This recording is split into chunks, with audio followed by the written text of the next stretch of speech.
welcome to today's episode of the Oh You Want to Go There podcast, where we go into the deep, exploring our stories as a catalyst for healing and transformation. I'm Jasmine, holistic therapist, breath and sound healing guide, and founder of Versed Wellness, a digital storytelling platform that centers the stories and holistic well being of Black women and girls. And I'm Melissa Wainwright, co host, and I am the creator of Create in Me and transformational coach. Amazing. So I'm not going to delay today because we got some places to go. Mm-hmm. We got some things to discuss. Mm-hmm. I think we just need to go ahead and just get into it. Mm-hmm. So I believe it was on maybe a couple of episodes ago. I asked you the question, what are you learning in this season of your life? Mm-hmm. And Mm-hmm. so it was something to the effect of you were learning to be present, you were learning to just ask God where He would place you, and really just embracing just ease and rest. And I said to you, oh, you in your soft girl era. Absolutely. And you was like, I never really heard it that way, but the soft girl era is such a hot topic right now, with just so many people calling in and embracing their soft girl era. And you had said something to me post recording, like, like I've never had an opportunity to just be soft or to be in my ease or to center my rest. And I never thought about that when it came to you because you're such a cozy girl. Like you make everything feel so cozy. And I feel like I've inherited the cozy girl vibe from you. But when I really begin to reflect, I'm like, dang, you're right. I've never known you to be in your soft girl energy, right? I've always known you, and I really hate this so much, but I've always known you through the lens of strong Black woman, resilient woman, the one who have had so many traumatic experiences, but still made it to the other side with your joy intact. Like that is the lens in which I view you through. And yeah, I'm like, wow, like you so deserve that. And I so love that for you. I love it. Yeah. I do. What comes up for you? Uh, Unfamiliar. Mm-hmm. Um, Too easy. Too easy? Is that what it feels like right now? Mm-hmm. Because I feel like I've known you to be in your grinding girl era. I've known you to be in your please Lord make a way era. I've known you to be in your robbing Peter to pay Paul era. I've known you to be in your making water and turning it into wine era. I've known you to be in your heartbreak era. I've never known you to be in your soft girl era. And so another thing that comes up for me when I think about you is just this concept of just like hyper independence. Yeah. Yeah. Yes. You've always been a very independent woman. I've never seen you rely on anybody for anything. You've always found a way to make a way. And you've always found ways to make ways for other people, like super generous, always thoughtful about how you can show up and meet needs of the other people. And so even with thinking about hyper independence, I'm wondering like where that comes from. Like where does this need to be hyper? And we're gonna explore that a little bit more today, but where does that need to be hyper independent come from? Well, honestly, it came from my parents. Mm. Like, uh, pre-divorce, Mhm. my dad was the breadwinner and Mhm. he would hold it down, work it out. Mhm. There was no need that Got we you. knew of. We were children and we seemed to live pretty good, right? Mhm. Mhm. And post-divorce, mom now has to get a job. She's like, gotta hold it down. I gotta Mm. make it happen. Mhm. And that's when the shift came. Mm. It was like we seen the stay-at-home mom that had Mhm. lunch and stuff ready Mhm. change over to the working mom that was like, you better have my house clean when I get home. You know, Wait, but that was so you though. You were definitely you better have my house clean. Like I remember you calling me, Jazz, you hit them dishes. Did you clean them kitchen? What about them clothes? You fold them clothes. It was like, golly, I can't live. Like that was the way that you checked in every day. Take that meat out the freezer. Go ahead and get dinner started. So when I get home, I can. It's just like you were very much so. You've very much embodied so. the you better I have am my house clean. I Yes. embraced it, embodied it, that you Yep. better have my house clean when I get home. Yep. That was so you. And, it translates to, child, because I ain't got room for nothing else. Yeah, you didn't have room for nothing It's like, else. I ain't got room for nothing else. You did a lot. So it was like, yeah, get it done. So when I come in, I can just continue on the things that I need to do And not be, yeah. and not be stressed out by the things that wasn't done. What I want to say to you, so you've been in New York with me. We've been spending some time together in New York. And yesterday I had to pop out for like a couple hours of work. And I came home, y'all, and my house was clean. I'm talking candle lit, floors clean, dishes done, food was in the oven, a cake was baked, clothes clothed. And I was just like, is this what it feel like to come home after a long day and have your stuff Absolutely. just I get why people like that experience. It was actually really beautiful. It's just who I am now. I know, but I'm like, girl, move with me. I can get used to this. It's I could be like, calling you, asking you, you got my house clean? see how the tables turn? The tables can The definitely tables can turn. turn, For sure. yes. And so this in continuing to think about this concept of hyper independence. So I was looking at this article on X on Nicole, and it was talking about a number of things when it comes to hyper independence. Mhm. But it shared a quote from a meme, and I wanted to share that with you. I thought it to be, I don't know, it just kind of hit. It said hyper independence is a trauma response to not being taken care of well. Mm. Hyper independence is a trauma response to not being taken care of well.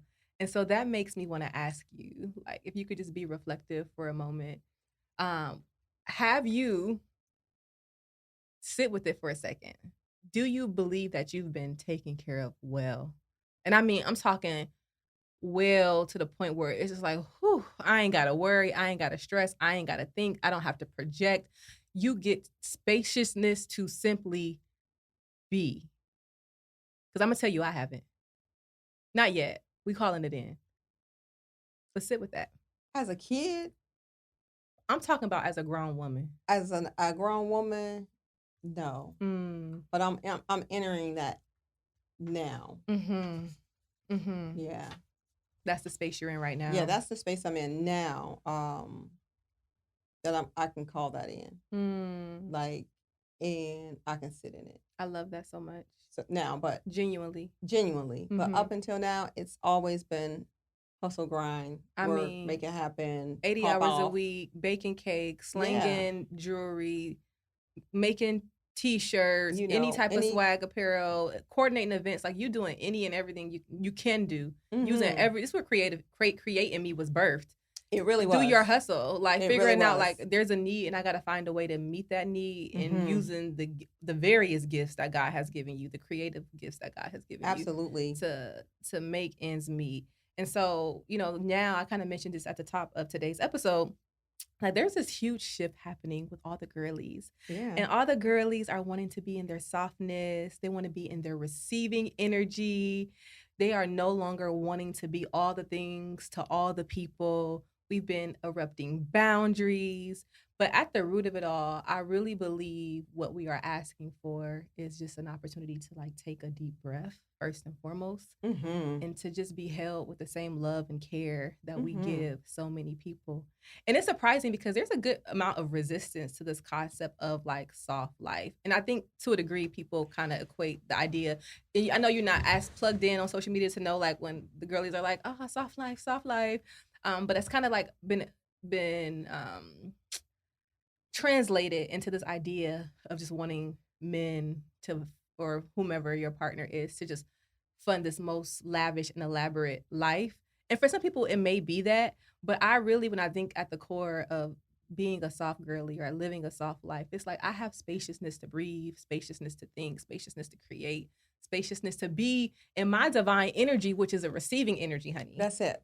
That's it. I think that's because people are putting their own projections on what that soft era or soft girl life is. And it's not life separated from trouble or issues Or having to work. That's not it. It is really me being allowed to take the S off my chest and not be faulted for it. Because there's no reward. No reward. For In being the end, for being overworked. overworked, overstimulated, over anxiety, anxious, over anything. And for what? Over projected, overstim. All of those over words that you can come up with, there's no reward. You're not getting the greatest over anything award at the ever. end. No. So it's literally being able to take off the S. Take the S off my chest. Take the S off my chest. Remember that song? I do. And you don't want to be nobody superwoman. I don't. I don't want to be the superwoman. I don't want to have all the answers. I don't want to have to fix it all the time. Oof. I don't want to have to, always be the lifesaver. Ooh, do you feel like you've been that in a lot floaty? I don't want to be the floaty.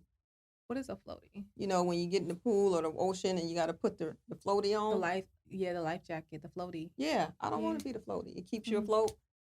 I don't want to be the floaty. Now, don't get me wrong. Like, tag you it, because in relationships, sometimes that's how it go down. Yep. And sometimes that's what we do. And as in a partnership, that's what you do. It's not about who did what and how you do it and keeping a tally.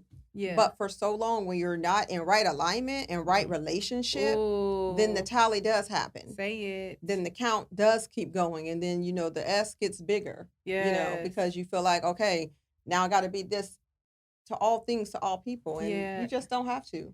So when you say all of that, one of the things that come up for me is just a level of curiosity around your nature. Because again, I just named the ways in which I view you, like the lens through which I view you, which has always been like very ambitious, very go and get it. And I've seen you do it so gracefully, to be honest, like always so composed. Like I've never seen you you had your moments we could tell like, oh, she kind of in a little bit of a mood, but like, but you're really intentional to not put that energy off on your children or also just anybody who you're in community with. And so do you feel like this is just like your natural nature?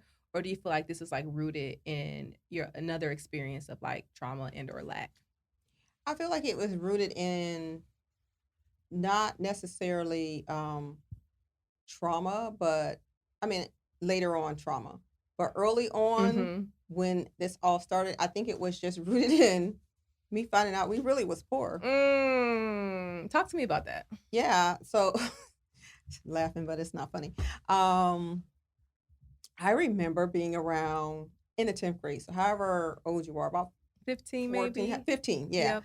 And I remember coming home and telling my mom that I needed $15, $20 because it was a couple parties this weekend and some of my older friends that had cars. I was trying to hang out. I was trying to be, in the streets. I was trying to be outside. It was a city girl. Yeah, I was trying to be outside. And I was like, I need these little dollars to A, give gas money, right? Because you was riding. Because I was riding. And B, be able to get into the parties. Yes. Just a little. Some little something to hold you. Right. And my mother was like, I don't have that. And I was like, yes, you do.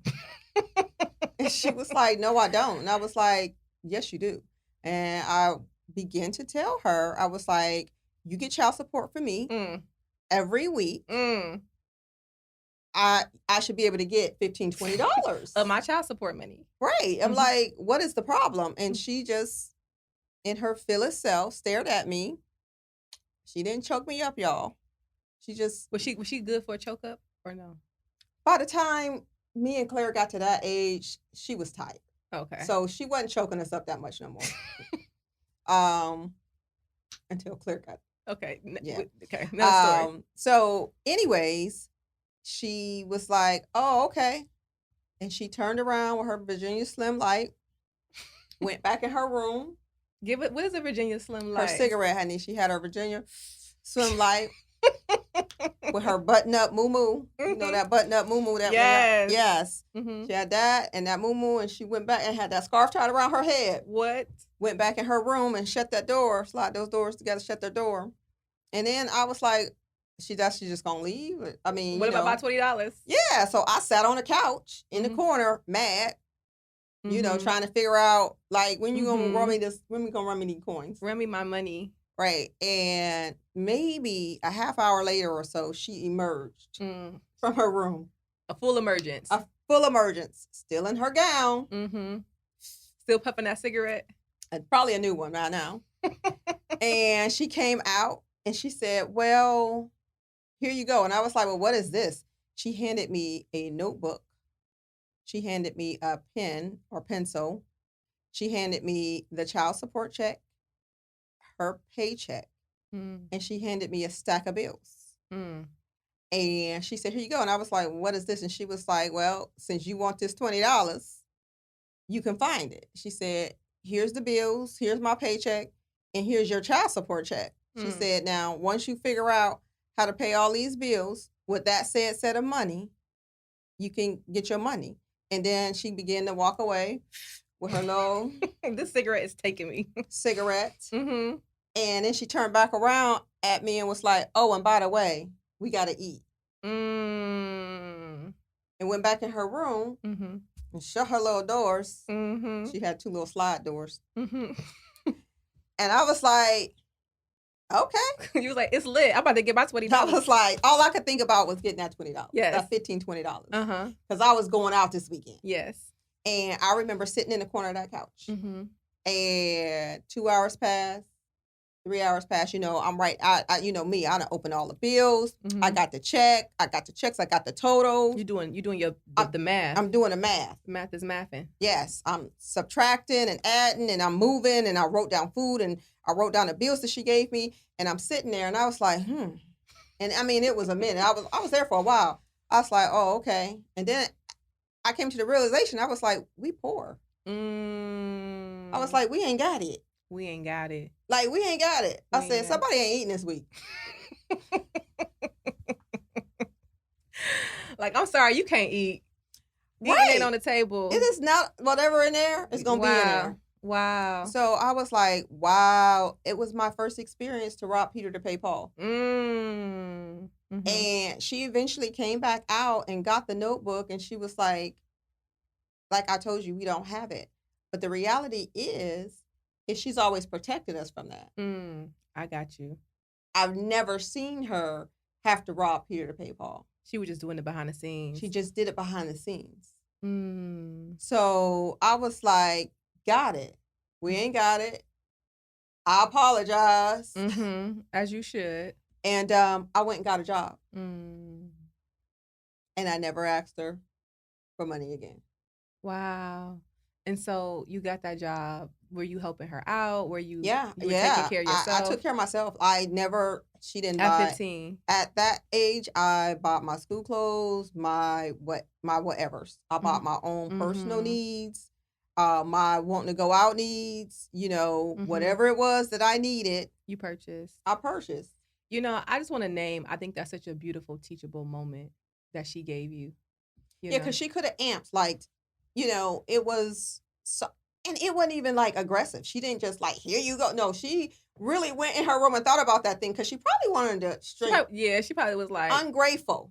You got a lot of nerve, right? But she didn't. She did not do that thing. She came back with a lot of grace and patient and was like, because she knew. She said, "Oh, I got you. Yeah, I got you." But that was my first lesson in bill paying and robbing Peter to pay Paul. Wow. And I just feel like you've been working ever since. Ever since. So been working really hard since 15, trying to get it how you live it. Yep. Making sure that your needs were covered. And of course, having children down the line, also providing for them as well. What's so interesting when we talk about this soft girl era and just hyper independence, and you've been working and grinding since the early age of 15.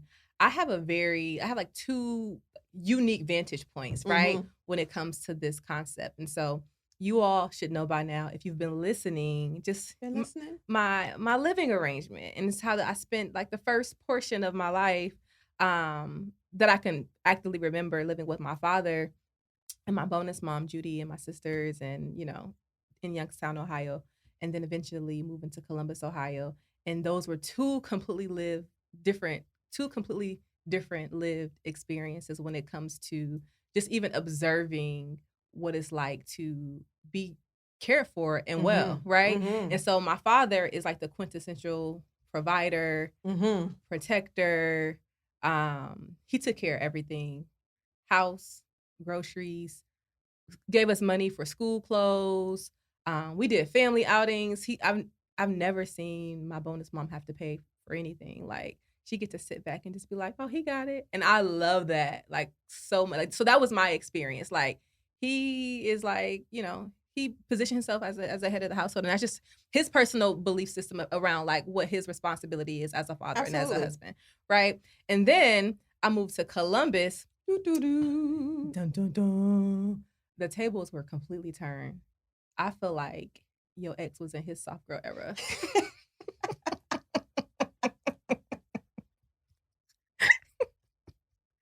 And He was was. living big soft life. Like he was in And his soft was. girl era, and I witnessed you playing the same role that my father played. Absolutely. Protector, provider. You Mm-hmm. purchased all of our school clothes. You did all of the grocery shopping. You paid all the bills. Mm-hmm. All the extracurricular activities that we did, you covered.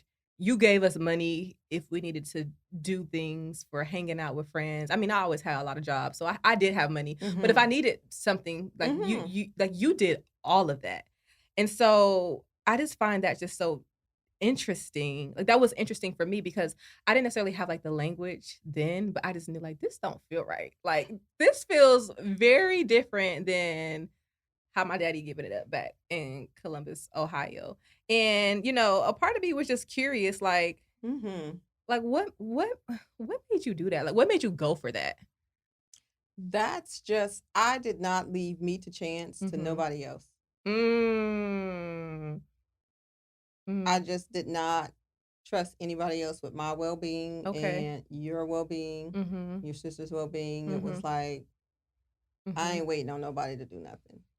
Mm. I'm not begging nobody to do nothing. Mm-hmm. And part of that did come from my mom. Mm-hmm. After, post-divorce, she was very strong-willed woman, and she put that in us. She was like, don't wait on nobody to do nothing for you. Get up and go get it. Got it. Like, get up and Mm-hmm. go get it. Get up and take care of yourself. Get up and Mm-hmm. make sure that you well taken care of. Mm-hmm. So for a long time, that was just my MO. Mm-hmm. Get up and go get it. Get up and go get it. Yeah. No, I have you on the get up and go get it. Go get it. You would be up at top of the morning, like you worked late most nights, and then to come home and to cook. Eventually, you tap me in, and we'll get into that.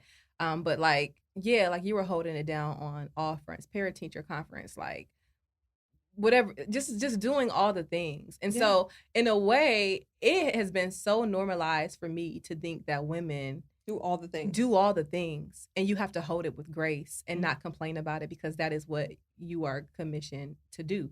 So I've held that belief for a long time. I think also in that time period, what's also interesting to me is like I never thought I don't know. I feel like different strokes for different folks. Like everybody's relationship is different, and I don't think anybody can speak to like how people set it up. Absolutely. But this was, I want to just name it, like a complete imbalance. Like a complete imbalance of labor, a complete imbalance, and not even just financially. That's one aspect of it, but just imbalance on just like a management of house responsibilities, a management of like childcare, of whatever. It just wasn't. It was. I guess the only word I can come up with is like an imbalance. And I think one of the ways I've always looked at you, especially when I was in high school, was like, one, fine, really smart. You dressed nice. You knew how to cook. You had a good job at a point in time. You was making a lot of money at a point in time before the housing market crashed, and that was a different struggle. And so like you kind of was like that girl. And I'm just so confused. I'm so confused. I was just like, girl, like what is this? And I think, and when I say I'm confused, because I feel like it was such a low quality experience. Like the bar was in hell. Oh, the bar was, and because let me before I get into that, let me revert back. My dad was the very same way your dad was. So yeah, right. So it was very different from what I seen even growing up, right? And very different from absolutely what you seen growing up. So yeah, it was just me out of alignment and low self-esteem. Like the outside was pristine, but the inside was raggedy. Yeah, it wasn't. Yeah, I was tore up. It wasn't measuring up. It didn't measure up. It didn't measure up. So, you know how you can say a look of a thing is so great, no. That the Mm. look of a thing. I got very good at being a cover girl. Wow. Yeah. I got very good. I Yeah. could cover up any mess up immaculately. Wow. So yeah. It was given like whatever her name is on How to Get Away with Murder. Did you ever watch that show? I love Like that she show. covered up everything just Yeah. so beautifully. It was like up. There was no crisis too big. No. You knew how to present. You knew how to put on the front. You were a good fronter. I was. You wore a mask I for did. sure. Yeah. And so I think one of the things that I remember during that time period is how like I noticed this imbalance and again in typical Jasmine fashion, always trying to balance out the energy of a space.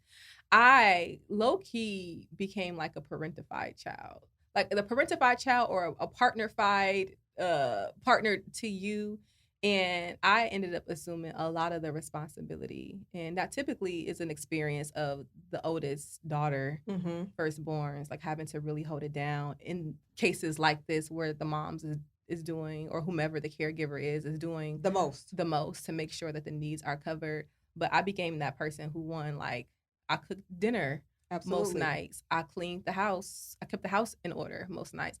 I did laundry for everybody in the house. You did. I mean, that was a lot. That was a lot. Like, and I didn't know that wasn't normal. Doing laundry for everybody in the house. I folded everybody's clothes. I did my sister's hair. I helped with homework. I did my own homework. I had a job. Like I was almost embodying the same hyper independence that you were embodying, and just how it started for you at around 15. Yep. Same for me. Yeah. Like around like 15. Like I stepped into that role. And then on another level, it's just like I feel like I always wanted you to know that I saw you. Like you did so much and you took care of us real good. Like really good. Honestly, I had great children. They were not at all the spoiled, rotten, ungrateful. Like my kids was like the most grateful. We were always really grateful. They were really, really grateful. Yeah. So it was really, really easy to take care of them and to do for them because y'all didn't even really ask for nothing. Yeah. But I don't even think I think I knew the weight of just like the load you was carrying. I didn't want to ask. I wanted to put myself in position to be able to, similar to you, like wow, I'm just not making that connection. Yeah. Like same as you, I was like, okay, let me figure out ways that I can make money so I can support and not put that pressure on you because I saw the ways in which you were like carrying it all. And yeah, I think I never took like, I don't know, like observing you in that way never modeled for me that this is the type of dynamic that I want to be within, right? And so like I was never like I didn't have like a self-worth or self like concept issue in that regard.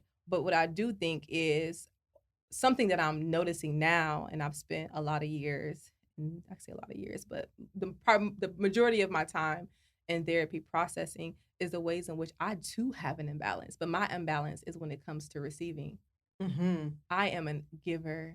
I can, if there is a need, people can call me and I'll give, and I give with a joyful heart. I don't feel most times. Sometimes I feel away if I feel like it's simply transactional, and it's just like, come on now, like ask me how I'm doing. But like for the most part, it's like if I am in position to help, it brings me like great joy to be generous. But I struggle with sitting in my receiving energy, and that's been something really, really hard for me.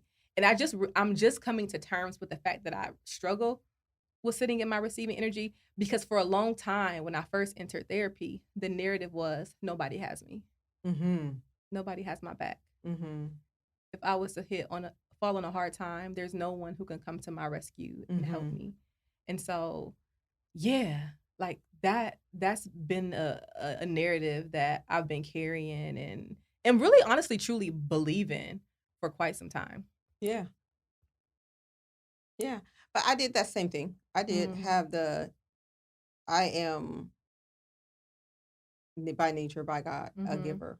Right. So in that I did not know how to receive. And I never saw you receive. But sometimes I just felt like that was not my portion. You didn't feel like you were deserving. Yeah, I didn't feel like that was my portion to receive. Wow. You know, so I gave gladly, Mm-hmm. obediently, I've seen you do that too. what no thought of ever Needing anything in needing return. any return or getting anything back, just Mm-hmm. very freely, because Mm-hmm. that was, who I was called to be, Who you but thought you were called called to to be. be. Yeah. But there is a balance that has to happen. You can't be so, Mm-hmm. any unjust balance is that it's an abomination. You Mm. can't, it has to balance. It has to balance The itself scales out. have to balance itself out. You can't be so this and not And that. lacking in the other. Absolutely. And it just took time to learn that and see that. Like, you know what? I am deserving. Mm. Like, oh, and this has just happened over the last 7, 8 years. So in your 40s, you were learning this. Absolutely. Well, I'm trying to master this a little bit earlier. Absolutely. In my Don't. third, Yeah. yeah, Yeah. no, because Because it's I a mean, thing. you're all worth it. There has to be a balance, whatever you're called to. There still has to be a balance in that thing. There's no one greater than the next. And that's just not what's placed on you. Yeah. A lot of that we place on ourselves by experiences or past, happenings or whatever. Or fear, because Or like I think fear. a lot of, even for me, like the fear that I have is like, and I've mentioned this before, in previous episodes, like the shoe dropping, right? Mhm. Because I feel like I've seen you work so hard and Mhm. like have a lot and then lose it all, and then there Mhm. was no one to catch you, and then have to pull yourself up out of the mud and work really hard, sometimes Mhm. multiple jobs, all your side hustles to get back to a place of stability just to lose it. And I feel like this has been a Mhm. cycle, like a Mhm. cycle of working really, really hard to do the things, and then it just like goes away. And so unconsciously, or maybe it's not even unconsciously, maybe consciously, I'm like, when does the shoe drop? Mhm. Right. And then how do I make sure I'm prepared? Because again, nobody got me. And when I say that, I'm also thinking about it from the lens of like, one, my lifestyle is a little bit different. Like I live in New York City. And so my bills be billing, New York City rent, like it's a real place. And so I'm like, wow, like I've elevated to a position where I can like create a different type of lifestyle for myself, which I'm so grateful for. And Absolutely. God has been just so good Blessing to on me. blessing on blessing on blessing. Mhm. I know, but then there's just like there's this deep seated fear of like the way in which I show up for other people. I don't know if that can be returned to me, Mhm. right? And so I sat with that, and of course poverty isn't my experience. Again, like we had a beautiful childhood and we were extremely well taken care of. But I think has shown up in a lot of ways before I'm able to put like a word on it. Like I remember like being in college, and I don't think most people realize the degree in which I struggle in college. Like first and Yeah. foremost, like 3 days before I was supposed to go to school, the bursar's office was like, "Well, you haven't paid." And I'm like, "Well, what am I don't have the money to pay, right? And you didn't have the money. My father didn't have the money to pay." And so I was just like, "Well, what do you all expect me to do?" And they were like, "Well, you can either just not enroll at a later date when you find the money, you could go part-time, or you can just like maybe not stay on campus." I'm like, "No, absolutely not. Given the living conditions that we've been talking about, I was like, I absolutely have to stay on campus."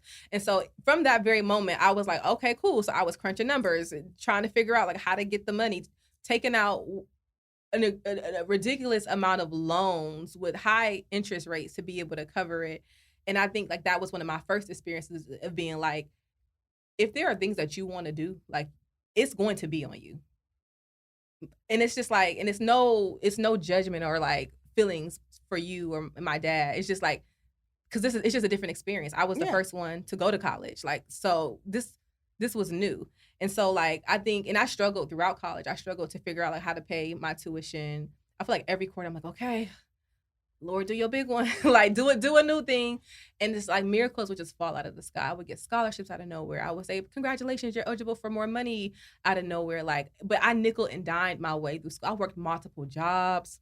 So yeah, I know that experience is not specific to me. I know there are a ton of people who struggle to make their way through college, but I think it kind of reinforced that messaging that I observed with you being the person to just kind of struggle to get the things that you needed.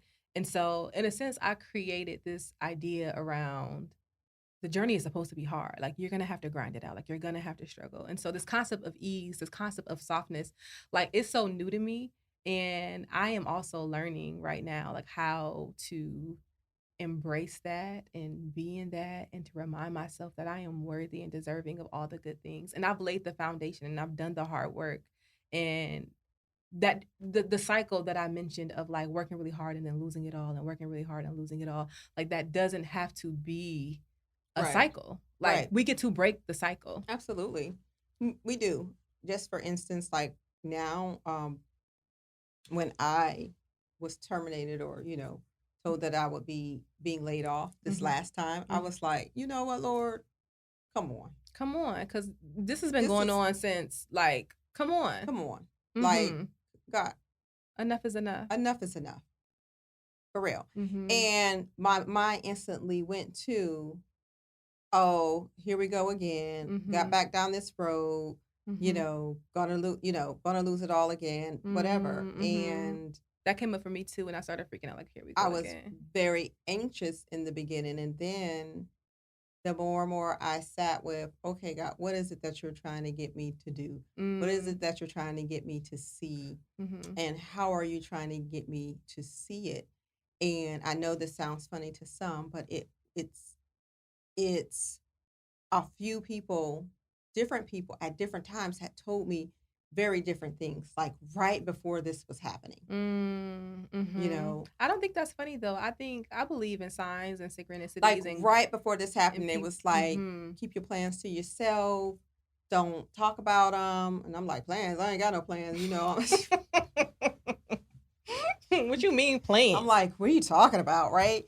Keep your plans.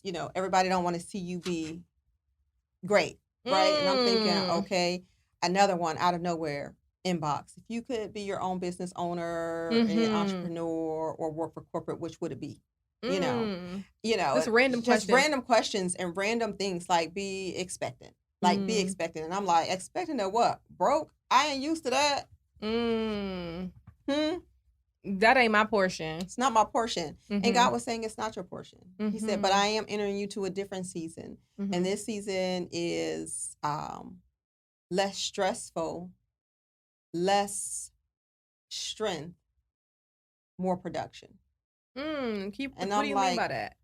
how? Like I'm you're gonna see more in your less. And I Mm. just didn't understand. I Mhm. didn't understand that. And trust me, like literally the whole time I was, waiting for my term date Mhm. to come, Mhm. I was just applying for every job That you saw. that I saw and could, like, constantly. And probably jobs that weren't even like even a match for the level of experience you've Yeah, accumulated over no, the some no, years. because I was just so worried about being without employment because I'm like, that don't fit my lifestyle. That doesn't Mhm. fit our lifestyle. That doesn't fit what we like to do. We like Mhm. to travel. We like to go. We like to be free. We like to be able to give. I don't Mhm. want to be Mhm. trapped by Mhm. my situation. Yeah. And so that was scary to me. So I Mhm. was very attitudinal in the Mhm. beginning because Mhm. I'm like, well, just to be really transparent, I was like, okay, God, I really do feel like I paid my dues. I really do I feel did like that. I've Yeah. done this more than once. I really Multiple do feel times. like, I've shown you in this time frames. Like, so why again in this season? You know what's so interesting about like that why again question to me is like sometimes we love to put like the onus on God. It's I like, and know, it's I just know, like, I and know. it's like because you're not in alignment, because Hmm. you're not honoring the call, Hmm. because there are other things that God has called you to, areas that you need to show up in that's in alignment with your divine purpose, and you're not doing that. And you can, we have free will, and you can make a decision to show up and move throughout the world, however you make your decision to do that. But I feel my personal belief is that that thing will never fully work itself out until you make a decision to trust, to surrender, That's to it. trust in the divine unfolding of your life, and That's and it. know that what's in front of you, though scary, because we Hmm. can't fully see Hmm. the picture, Hmm. um, Hmm. is a beautiful expansion that is happening. And to your point, more in your less, and not less for long, less just for now, as you are in preparation for the more, and Absolutely. and that has given way for us to be here having this conversation. So but what I want to like lean into is, yeah, this cycle. And that cycle is so scary, right? Mhm. Even though Mhm. we're making a declaration that we're gonna be shifting some cycles and we're calling in new things in this season. But I've been sitting with this concept a lot. Again, holding the narrative, like nobody has me, like nobody can support me, like I'm Mhm. all I got. I gotta ride for my, just All of that. strong black independent woman. I'm a boss, like and all the things to make me feel like I can sustain what I've created. And when it really came up for me, I remember this so clearly. I had just moved into my new apartment. So I had a Mhm. roommate for 8 years, which that's the typical New York experience, Uh-huh. but I elevated enough to be able to have my own one bedroom. And if you live in New York City, like that's a big deal. You got your own one bedroom. Hmm. Baby got a washer and a dryer, Hmm. okay? An amenity or two. I could go to the gym. Like it's just like Right. it's an upgraded experience, Right. right? And I remember when I was preparing to move, you and my godmother came to New York to help me get settled in. And that weekend, y'all were just so like loving and gracious. You purchased so many things for my apartment, like my dishware, silverware, decorative pieces, art, like throw pillows. Like we went to Target and like ran it up, right? And we went to Marshall's Home Goods and like ran it up. And I remember just being so uncomfortable, like, why are they doing this? Like, y'all are supposed to come and just chill and vibe out with me as I get settled into my new spot. But like, y'all loved on me so deep. Yeah. And it was so good. And then y'all left that Monday. And I had my therapy sessions on Monday, right? Mhm. And before my therapy sessions, I get a Cash App notification. So my stepmother, my bonus mom, my sisters, and my Aunt Karen, her sister, had all pulled in some money and sent it to me. Like, we're just so proud of you, right? Mhm. So in real time, this narrative that I've been holding is like being debunked, right? And all I could do in that there, I cried for 45 minutes straight. As soon as I got on the call, I was so weepy. And she did not understand. She's like, what's happening? And I was like, I said, she paid for everything. And she was like, who? I said, my mother was here. She paid for everything. And then she was just like, okay. And then I was just like, I sound nuts.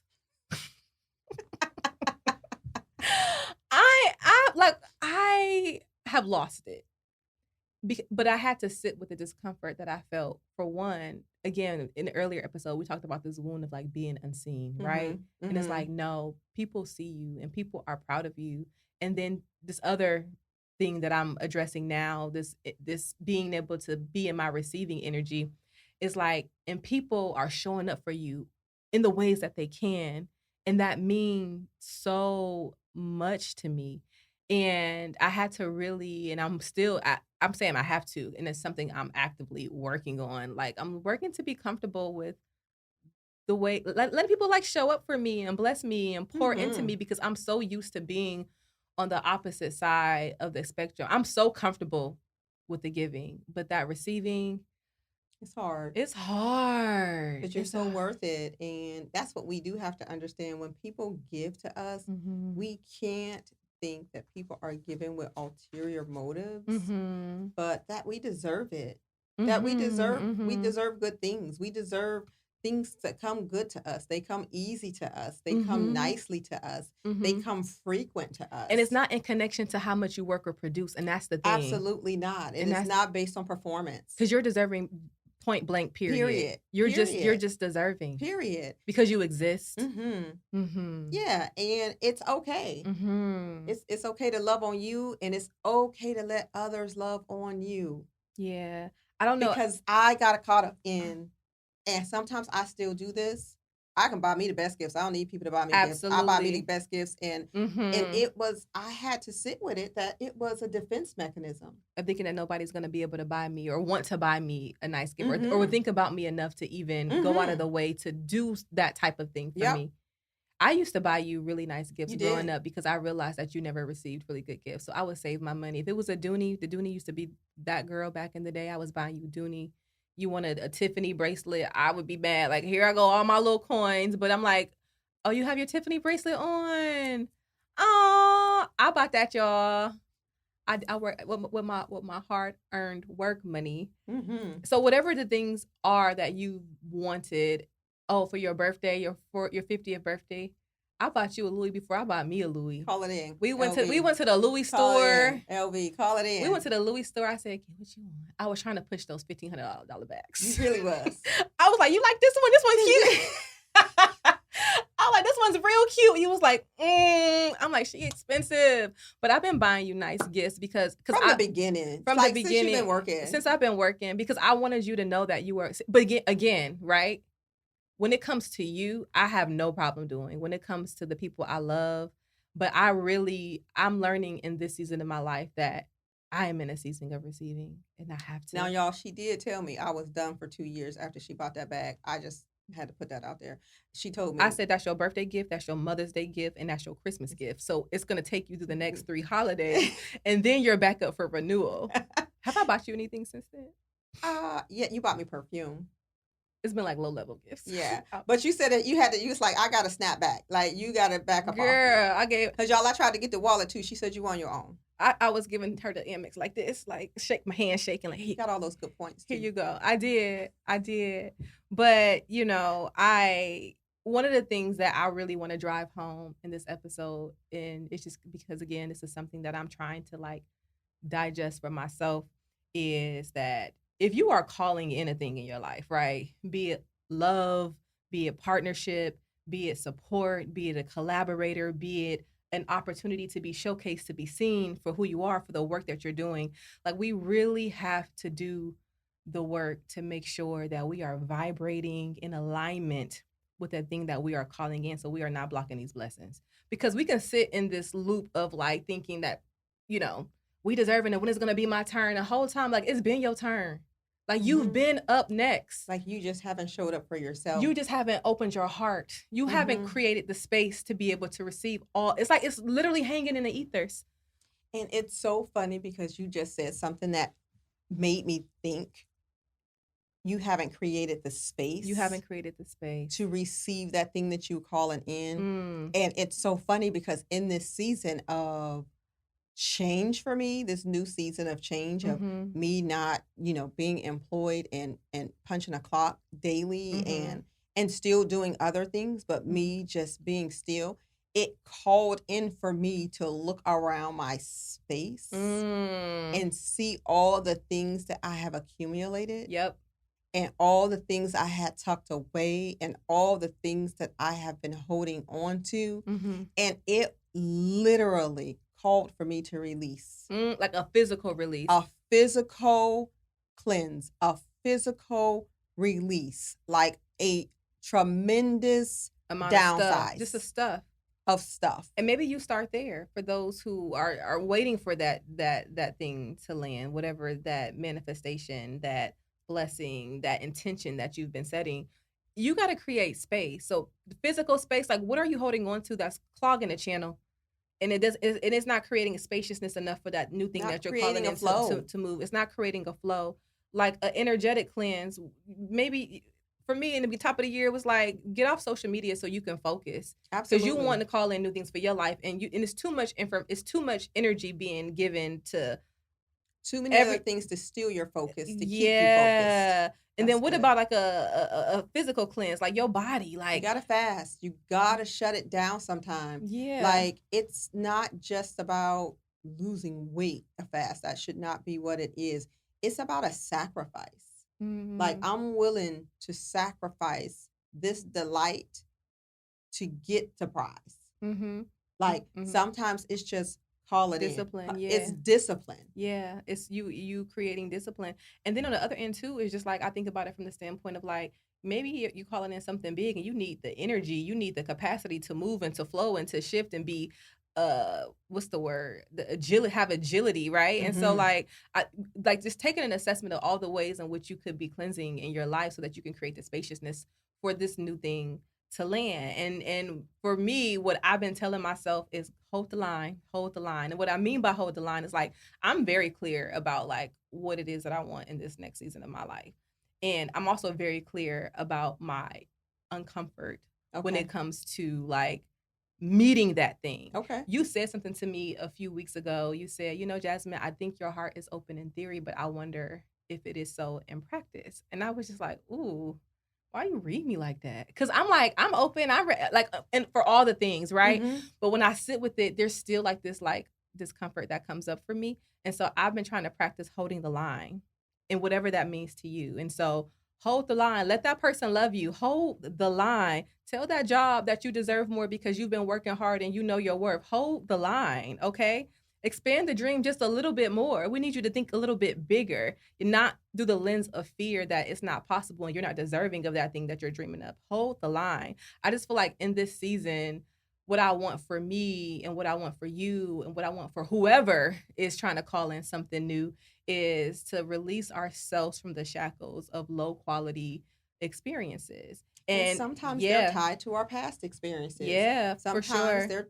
they're tied to our past traumas. Mm-hmm. Sometimes they're actually tied to the thoughts that we thought of and Mm. that we created Yeah, and the like I told boundaries for. myself that nobody could like Yeah, support sometimes me. they're Yeah, just simply tied to an untruth. a And untruth. we have to debunk the untruth. Yep. I said it before, I'll continue to say it. Sometimes you have to absolutely dismantle the lie Mm. to uncover the truth Yes. and get to what you need to be. Mm-hmm. And that takes work. I am not sitting here saying that that is an overnight process. And for some, it may be. It could be that simple. Mm-hmm. And for others, it may be a little more digging and a little more rooting and a little more challenging. Yeah. But I'm trying to tell you is you're worth it. Mm-hmm. You're You're worth so it. worth it. Your Mm. vision, your desire, Mm-hmm. your passion, your pursuit, it You're is worth it. It's and, worth it. and maybe even take it a step further and say you were creative for it. You were created for You it. were created for that very intention. And there's somebody or something Mm-hmm. somewhere waiting for on you to arrive. Waiting for you to arrive. Waiting on you to arrive. Mm. Now, if you're the person that was like, I am living my cozy life and I am exactly where I want to be, beautiful. Kudos to you. We love And that. you know what? I'm trying to arrive where you are. Absolutely. We Because en route. even in this state that I'm in, and I have a peace, Mm-hmm. which I know I didn't grant myself because I ain't never had this type of peace. Wow. I've never had it. So you can embrace this new I can era embrace because there is absolutely. And you know what? That's how you know it's real when it's accompanied by a peace. Yeah, I can embrace it 100%. Mm-hmm. And I'm still like, what's next? But I go back to stop trying to take the wheel when you're the passenger. Yeah, it's giving passenger princess energy. We started off this episode talking about past. Well, maybe it wasn't this episode. Maybe it was maybe the last one, but it's I don't know. It's giving be still and know. It's giving be still and know. Mm-hmm. Be still and know. Mm-hmm. Get still. Get quiet. Get in your meditation bag. Get Yes. in your breath work bag. Get in your prayer bag. Get in your go outside and sit with nature bag. Mm-hmm. Get in your art of notice. Just notice what's happening around whatever you. your creative bag is. Yeah. I mean, because sometimes my creative just brings me joy. My creative brings me out of the funk that I sometimes. But joy is currency, though, and I think, and we think about currency in one way, but joy is currency. It joy really is. Can create the spaciousness for you to move in. Like sometimes we need to stop and pause for a little bit of joy so that we can create the opportunity to arrive as what is next. And so, the last thing that I want to drive home before we close this episode is I told you to like hold the line. The additional thing I want to offer you is don't block the channel. If you are a person who is like me and you exist on one end of the spectrum and you're uncomfortable with people showing up for you and loving on you and you feel a way about it, because sometimes, let's be real, we're uncomfortable and we feel a way, but we have to be honest with ourselves that like we're the problem, right? We don't allow people to show up and do for us in the way that we're actually desiring. But don't block the channel. Giving and receiving, two parts of the same channel. You block one, you block the flow of other. If you are imbalanced in your giving, then there is an imbalance in your receiving. If you're over receiving and you're not being generous and you're not giving, you block the channel. You have to make sure that you are doing both. You are holding space for both and making sure too that it's with a good intention. It's not, you don't give to receive. You don't do a thing just because you want something in return. And you don't receive and hoard. and not think about how you can be giving of others. And giving is not just money. And I think I really do feel called to say that giving is not just money. It's giving of your time. It's giving of your energy. It's giving of your listening ear. It's giving of your prayer. It's giving of your affirmation. There's so many times I walk down the street and I'll just see a person and I'll just send a prayer. I'll just give a prayer for them. Like, God, just keep them as they go about their day, because I just feel led to do that. And it costs me nothing to give that. And That's being the priest, a high priest. is it? Mm-hmm. It's probably being a high priest, but I'm making sure that I keep my karmic bank account balanced, right? Mm-hmm. Because that is one of the ways in which, in my opinion, you clear that karma. You got to make sure you're in the energy of giving. Mm-hmm. The universe is in divine exchange at all times. Like, there's giving happening, there's receiving happening, there's a flow. And we are a part of that universe. So we have to operate within that divine flow. You are not separate from it. That is my beliefs. And so, yeah, that is the way in which I'm trying to honor. I know this to be true, and I'm trying to sit in that. I'm trying to stand on that. And I want that for those who want that for themselves. Absolutely. Mm. Call it in. Call it in. I love this. I Don't love be this afraid of it. Yeah, don't be afraid. And if you are Embrace afraid, it. and if you are afraid, just sit in your fear a little bit and do it anyway. Mm-hmm. Do it afraid until you're unafraid. Yeah. Sometimes we got to do it afraid. Yep. Mm-hmm. I agree with that. And so we have arrived to this week's lesson or reflection, however you want to name it. And so the reflection question for this week is, what is your relationship with giving and receiving? I want you to sit with that. I want you to ponder on it. And I want you to be honest with yourself too. What is your relationship to giving and receiving? And we're not talking just money. We're talking, again, time, patience, love, prayers, investment, care, whatever capacity that you could give, a smile, a hug, space, whatever it is. What is your relationship with giving and receiving?